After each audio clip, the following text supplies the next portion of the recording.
Bienvenidas y bienvenidos nuevamente a una sesión más de Aprende en Casa 2, nuestra estrategia para el ciclo escolar 2020-2021, en el contexto de un modelo híbrido con recursos de la educación a distancia. Recuerden mantener la sana distancia y lavarse constantemente las manos con agua y jabón durante al menos 20 segundos. Al salir de casa, no olviden su cubrebocas, porque al cuidarnos a nosotros mismos, cuidamos a los demás. Yo soy Nadia Jiménez. Qué bueno que nos acompañan, porque hoy les tenemos preparada una sesión muy interesante en la que podrán escuchar diferentes puntos de vista y afianzar sus conocimientos sobre algunos temas del bloque 1.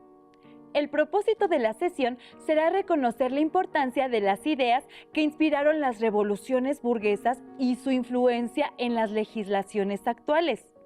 Para ello, hemos organizado una mesa redonda en la que nuestras panelistas aportarán su experiencia y conocimiento sobre el tema. Como saben, el objetivo de una mesa redonda consiste en exponer ideas o presentar puntos de vista diferentes sobre un tema específico. Presten mucha atención, pues esta estrategia les puede ayudar a conocer distintas perspectivas sobre un mismo tema o proceso, respetar opiniones diferentes, escuchar argumentos en favor o en contra, así como a dialogar con los demás para llegar a acuerdos. Antes de iniciar, asegúrense de tener a la mano lápiz o bolígrafo, colores, cuaderno u hojas blancas, pues les servirán para tomar nota de las ideas más importantes. También recuerden tener cerca su libro de texto de historia, pues es su principal fuente de consulta. ¡Acompáñenos! Para dar inicio a la mesa redonda, les presento a nuestras panelistas. Nos acompaña la maestra Lourdes de Santos, quien es licenciada en Educación Secundaria con especialidad en Historia, maestra en Educación, Neurocognición y Aprendizaje. Se desempeña como docente en escuelas secundarias técnicas. Bienvenida, maestra. También contamos con la presencia de la maestra Yolanda Cruz, licenciada en Educación Media en el área de Ciencias Sociales. Se ha desempeñado como profesora en Geografía, Historia y Formación Cívica. Actualmente es profesora de secundaria en diferentes planteles. Gracias por estar aquí.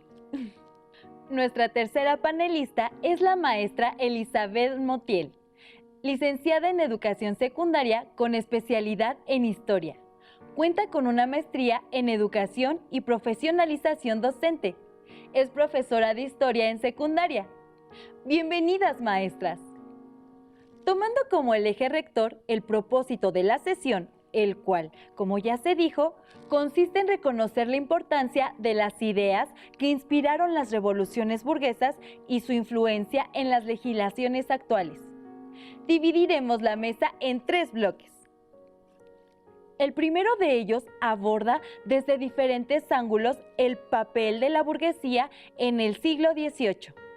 El segundo tiene como hilo conductor la influencia del liberalismo en las revoluciones burguesas. Y el tercero rescata la herencia liberal e ilustrada en la legislación actual. En cada bloque, nuestras panelistas tendrán la oportunidad de responder, argumentar y exponer sus ideas y puntos de vista en relación a las preguntas que iremos formulando. Ustedes en casa pueden seguir esta misma dinámica, anotando en su cuaderno cada pregunta que aparezca en pantalla y elaborar sus propias conclusiones. Para iniciar con el primer bloque, donde analizaremos el papel de la burguesía en el siglo XVIII, les pediría responder la siguiente pregunta. ¿Qué es la burguesía y cómo surgió? Para hablar de la burguesía, debemos remontarnos a finales de la Edad Media, cuando la estructura social comienza a modificarse gracias a la expansión y desarrollo de las ciudades medievales y al surgimiento de grupos de comerciantes, banqueros y profesionistas. Poco a poco estos grupos empiezan a lograr mayor rango y autonomía en la sociedad. Al dejar de depender de los feudos, para realizar sus actividades económicas. Por ende, propician el crecimiento de los barrios o burgos. De ahí el surgimiento del término burgués o habitante de los burgos. Me gustaría comentar que los burgueses tienen características muy particulares. Gracias a su condición económica, podían acceder a la educación universitaria, razón por la cual comienzan a estar más preparados que algunos miembros de la nobleza. Aunque no podían participar en las decisiones del gobierno, estaban también sujetos a los caprichos del rey. Pero no hay que olvidar que había de burgueses a burgueses, es decir, que incluso dentro de la misma burguesía había dos clases, la alta burguesía y la baja burguesía. La alta burguesía estaba compuesta principalmente por comerciantes, dueños de bancos y grandes talleres, pero también tenían una alianza con los nobles a través de los matrimonios que se daban, mientras que la baja burguesía estaba enfocada nada más a comerciantes y artesanos. Sin embargo, a diferencia de esto, ambos grupos tenían que pagar impuestos y que incluso ambos coincidían también en luchar por buscar mejores condiciones de vida. Queda claro que la burguesía surgió al amparo de los señores feudales y con el paso del tiempo fue ganando espacios hasta convertirse en una clase social ilustrada y con un importante poder económico, pero que carecía de derechos políticos. Ahora, me gustaría preguntarles, ¿cuál fue el papel de la burguesía en la difusión de las ideas liberales e ilustradas? Si bien las ideas de la Ilustración y el liberalismo no fueron creadas por la clase burguesa, pues algunas de ellas fueron expuestas por pensadores que pertenecían a la nobleza, como por ejemplo Charles Louis II, barón de Montesquieu, quien propuso un gobierno constitucional con división de poderes. Esta y otras ideas resultaron innovadoras para su tiempo, contrarias a las ideas monárquicas, por lo que sirvieron de inspiración para justificar los anhelos políticos de la burguesía, quienes se convirtieron en sus principales difusores. Exactamente. El pensador liberal John Locke habla de la educación que debían recibir los niños burgueses, a diferencia de los niños del pueblo, mientras que los burgueses debían ser educados física, intelectual y moralmente, los niños obreros debían ser educados en y para el trabajo. Es así como a través de la educación que recibían los hijos de los burgueses, se empezaron a difundir las ideas de libertad, igualdad y el uso de la razón para acceder al conocimiento. Interesante argumento. La educación se convirtió en un elemento fundamental para promover entre la clase burguesa un cambio de mentalidad. Es precisamente en el uso de la razón y en el ejercicio de los derechos naturales del hombre donde encontramos la justificación de acontecimientos de trascendencia mundial, como la Revolución Industrial, la Revolución Francesa, la independencia de las 13 colonias y, por supuesto, la de nuestro país. A propósito de revoluciones, ¿cuál fue la participación de la burguesía en las revoluciones del siglo XVIII? Bueno, la burguesía tuvo una importante participación en los movimientos revolucionarios entre el siglo XVIII y XIX. Un claro ejemplo está en los pensadores liberales que promovieron la independencia de las 13 colonias de Norteamérica. Y para ello, Benjamin Franklin fue quien se convirtió en uno de los ideólogos del movimiento de independencia de Estados Unidos de América, proceso donde participaron activamente los colonos burgueses en busca de libertades y en contra de las políticas impositivas de la corona inglesa. Pero si bien los burgueses de las 13 colonias fueron los primeros en propiciar la lucha por la libertad y el reconocimiento de sus derechos, no fueron los únicos. Años más tarde, en Francia, los burgueses que formaban parte del tercer estado en la sociedad estamental jugaron un papel fundamental en la Revolución Francesa. Fueron quienes incitaron al pueblo a tomar las armas y a luchar en contra del absolutismo en el histórico acontecimiento de la toma de la Bastilla. Si es citado por el historiador Albert Soubol, llegó incluso a decir: el tercer estado abarca todo cuanto pertenece a la nación y todo cuanto no sea el tercer estado no puede considerarse como una nación.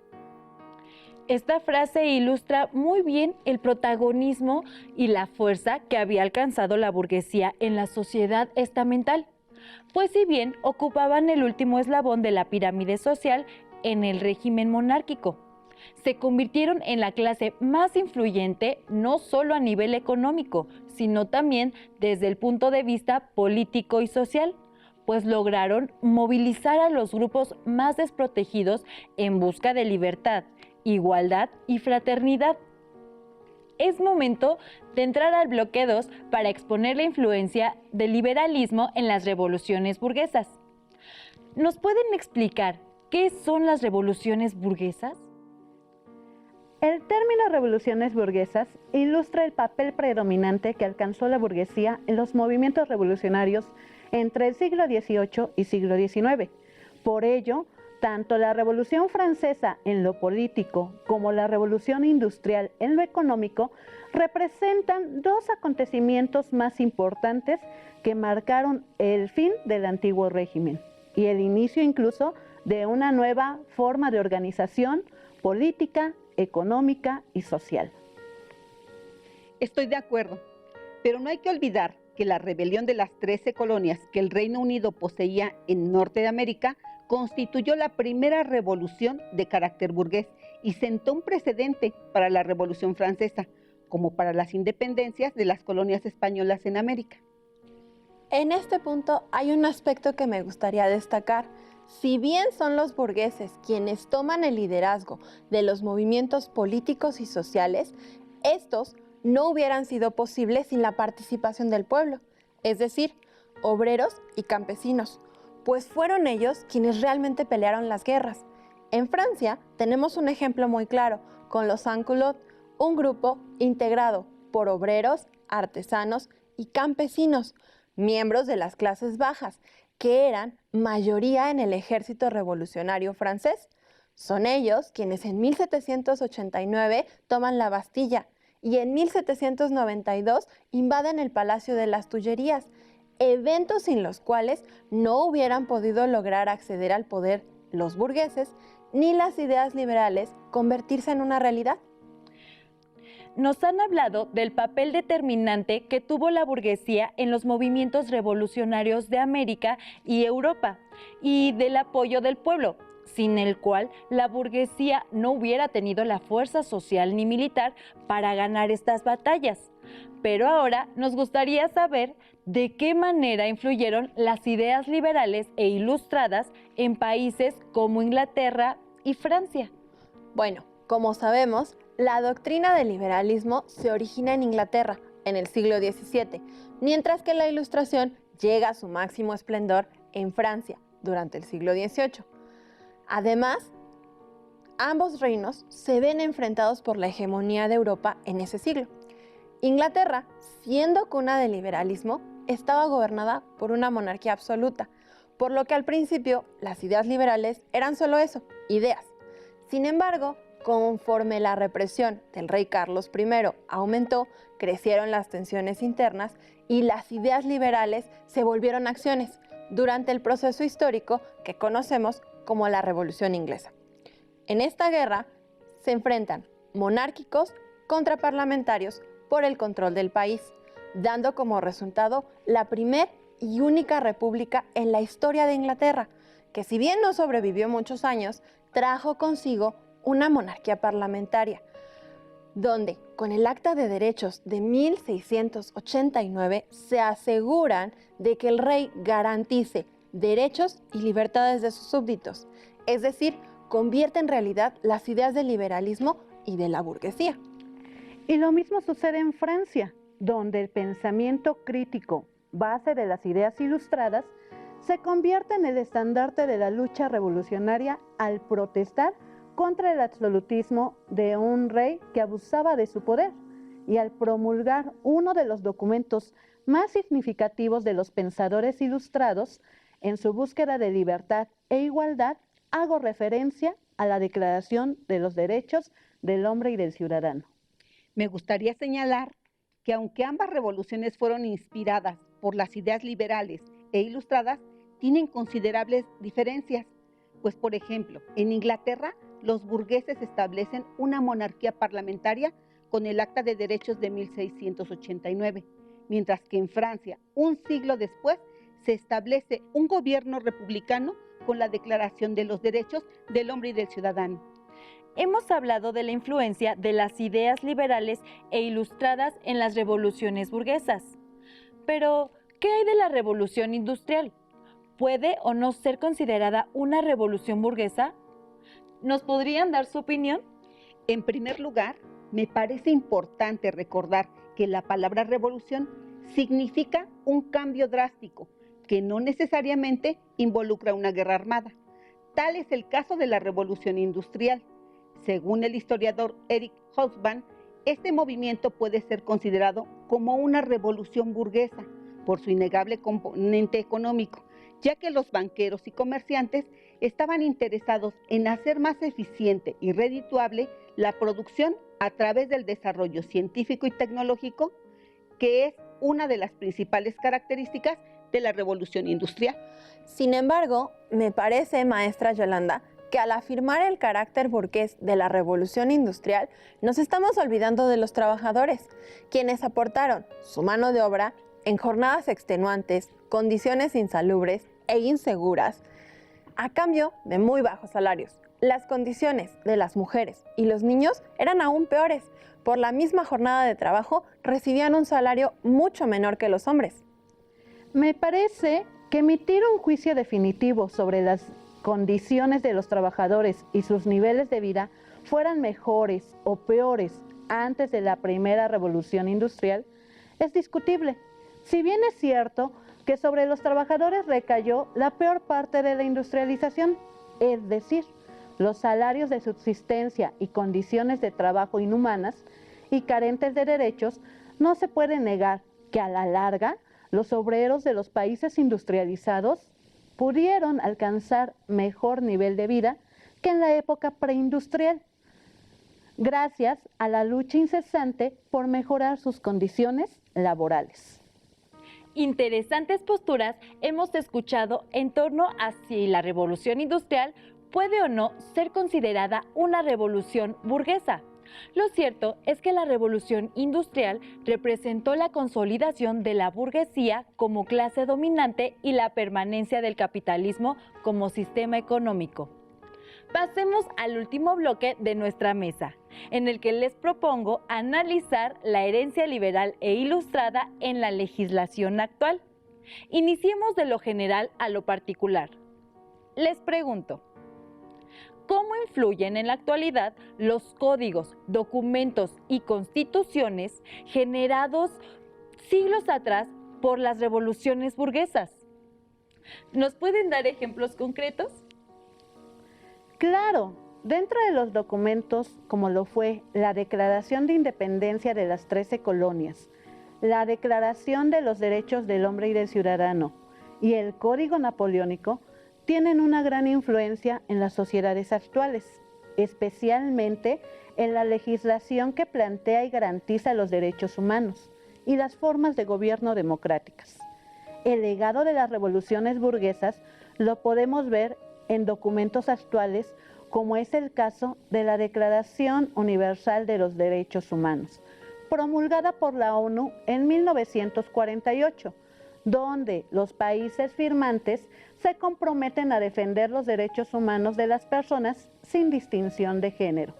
Haciendo un comparativo, en la Declaración de los Derechos del Hombre y del Ciudadano se lee en el artículo 1: los hombres nacen y permanecen libres e iguales en derechos. Las distinciones sociales solo pueden fundarse en la utilidad común.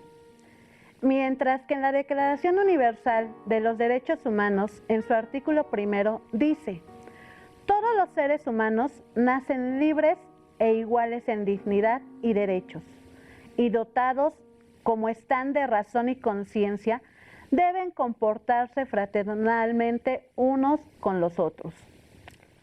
Claro, como podemos observar, hay una relación directa entre un documento histórico y el otro, a pesar de los siglos que los separan. Sin embargo, hay una diferencia de fondo sumamente importante. Mientras que en el primer documento se habla de una declaración de derechos del hombre, en el segundo se hace referencia a una declaración universal donde todos los seres humanos, hombres, mujeres, niños, niñas y adolescentes están considerados. Otro ejemplo concreto lo encontramos en el Código Napoleónico, el cual marcó un antes y un después en la legislación civil en el mundo. Además, contribuyó a legitimar el ascenso de la burguesía al favorecer la propiedad privada, la igualdad y la libertad, tanto individual como económica. Entendemos la importancia de estos documentos que mantienen vigentes los derechos humanos. Sin embargo, es una realidad que como sociedad y en pleno siglo XXI todavía queda mucho por hacer para llegar al pleno ejercicio de esos derechos. Pero, ¿cómo se dio esa influencia en la legislación mexicana? La difusión de las ideas liberales juega un papel trascendental en nuestro país. El primer documento legislativo que refleja la influencia liberal es Sentimientos de la Nación, escrito en 1813 por José María Morelos y Pavón, en el que se reconoce a los Estados Unidos mexicanos como un país independiente de cualquier otro, la división de poderes, la igualdad ante la ley, la abolición de la esclavitud y el respeto a la propiedad privada. Maestra Lourdes, y ya como país independiente, ¿dónde podemos ver reflejadas esas ideas? Las podemos ver reflejadas en la primera constitución de nuestro país, promulgada en 1824 con tintes liberales. Se establece una república con división de poderes. Y en la Constitución de 1857, la influencia de las ideas liberales es total, pues el título primero, sección primera, lleva por nombre de los derechos del hombre y establece que las personas gozan en la República, por ejemplo, del derecho a la libertad, a la enseñanza libre, a la libertad de profesión, de empresa y de imprenta, así como a la igualdad y el derecho a un juicio justo, mismos que se retoman en la Constitución de 1917, que es la que actualmente nos rige. Me gustaría leer una breve comparación entre el Código Civil francés y el Código Civil mexicano. El artículo 7 del Código Civil francés dice: el ejercicio de los derechos civiles es independiente de la calidad de ciudadano, la cual no se adquiere ni se conserva según lo establecido en la ley constitucional, mientras que el Código Civil Federal, en su artículo 2, dice así: la capacidad jurídica es igual para el hombre y la mujer. En consecuencia, la mujer no queda sometida por su razón de sexo, restricción alguna en la adquisición y ejercicio de los derechos civiles. Yo les invito a ver y escuchar lo siguiente. Se dio paso a la sociedad de ciudadanos libres e iguales. La libertad, la igualdad y la fraternidad fueron valores promovidos durante la Ilustración y se plasmaron en la Declaración Universal de los Derechos del Hombre y del Ciudadano, fruto de la Revolución Francesa que inició en el año 1789. Los valores de la Ilustración dieron pie para que iniciara una revolución en las ideas, lo que transformó la economía, la política y las artes en todo el mundo. En México, es en la Constitución de 1857 donde quedan asentados por primera vez estos valores universales, que posteriormente fueron la base para la Constitución de 1917. En el presente, estos valores dan fundamento a los actuales derechos humanos. El renacer del ser humano, con la luz de su pensamiento, logró cortar las cadenas de la ignorancia y la esclavitud para alcanzar la libertad y la igualdad. Valores que hoy forman parte de nuestra democracia.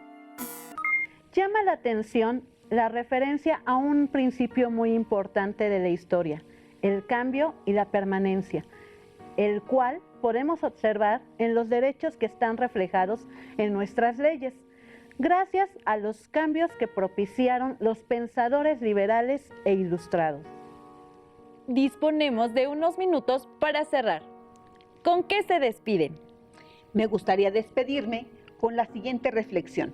Las grandes transformaciones que se dieron en el siglo XVIII gracias a las ideas liberales y al estallido de las revoluciones burguesas han perdurado en el tiempo y las sociedades actuales lo reflejan en sus formas de organización política, económica y social. Así es, por iniciativa de una clase social, la burguesía, se dio paso a movimientos revolucionarios de los que habla la maestra Yolanda, que nos dejaron un legado muy importante en materia de derechos de los que hoy gozamos. Precisamente, debemos reflexionar en la importancia que tiene el pasado y sus repercusiones en el presente, pues sin las acciones de todos esos hombres y mujeres que fomentaron el cambio a través de sus ideas y en ocasiones con el uso de las armas, las personas de hoy no gozaríamos las libertades y derechos como el derecho a la educación laica y gratuita o la libertad de expresar nuestras ideas, garantizados en nuestras leyes.